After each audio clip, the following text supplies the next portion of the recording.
Tabung rezeki. Tabung rezeki ni adalah bergantung kepada kekuatan kita memberi. Apa yang kita beri itu diberikan tabung rezeki.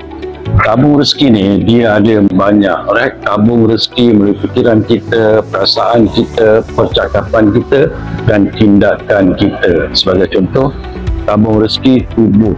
Tubuh adalah kita membantu orang, kita makcik-makcik, kita pakcik-pakcik, dia tengah tolak troli, kita bantu, kita tolakkan. Itu tabung rezeki melalui tindakan kita.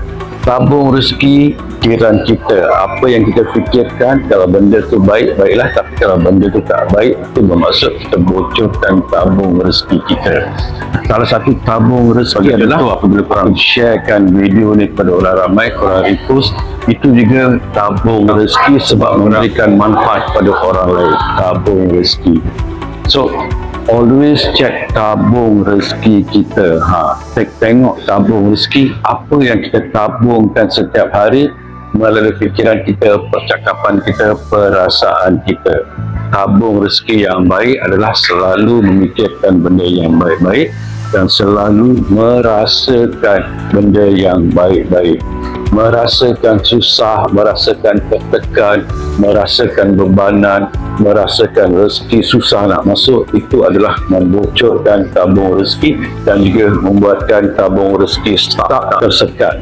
So untuk mempermudahkan, melancarkan tabung rezeki adalah dengan selalu memikirkan yang baik dan merasakan yang baik.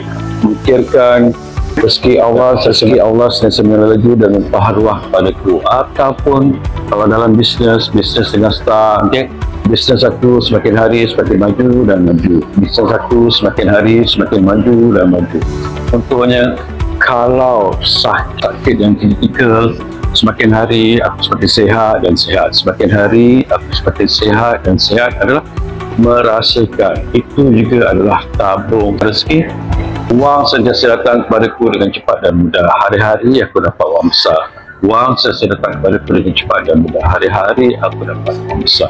Itu adalah tabung rezeki. Always aware you punya tabung rezeki, especially pada waktu pagi selepas bangun tidur, dan juga yang paling penting waktu malam sebelum korang tidur. Kerana di situlah ketika korang nak tidur, korang berada dalam keadaan alfa, di mana apa saja yang korang fikirkan, apa saja yang korang rasakan, benda-benda itulah yang korang akan tarik pada esok hari. Alright? So kalau macam biasa, rasa video ini dapat memberikan manfaat kepada korang, sharekan kepada orang lain supaya ramai orang dekat luar sana dapat sesuatu pada apa yang saya sharekan pada hari ini. Baik, itu saja.